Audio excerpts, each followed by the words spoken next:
इसमें कह रहा which of the following resistivity rho versus temperature curve most suitable use to in wire bounded standard register.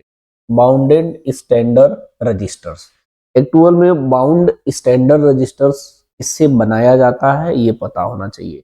ये nichrome से बनाया जाता है, मैग्नीन से बनाया जाता है। मतलब अगर ये टर्म्स आपको पता है तो फिर आपके दिमाग में चलेगा एनसीईआरटी।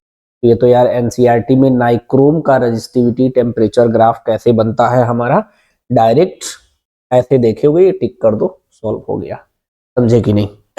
देखो मैंने इसे एनसीईआरटी से इसीलिए पेस्ट भी कर दिया हूं, अपने पास आप जो एनसीईआरटी की बुक रखे हो उसमें देख लेना, उसमें मिल भी जाएगा।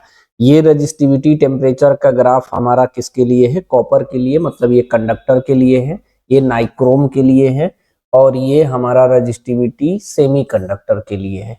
इसी में से घुमा फिरा के आपसे क्वेश्चन पूछा करता है।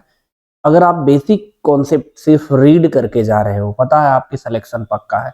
लास्ट टाइम इधर उधर आपको भटकने से बिल्कुल जरूरत नहीं है।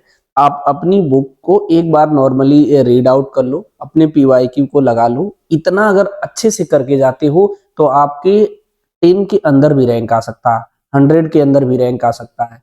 थोड़ा बहुत तो जो मिस्टेक कर लेते, प्रॉपर नहीं रिवाइज कर पाते, उनकी भी बेहतरीन परसेंटाइल और रैंक आ सकते हैं।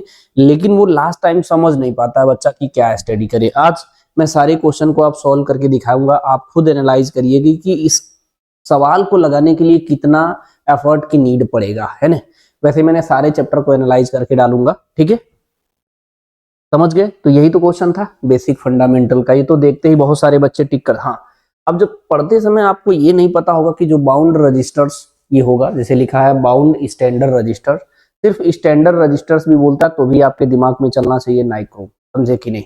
तो ये सारी चीजें अगर आपको बेसिक फंडामेंटल क्लियर है तो आप आसानी से इन सवाल के ग्राफ आसानी से टिक कर सकते हो, ठीक।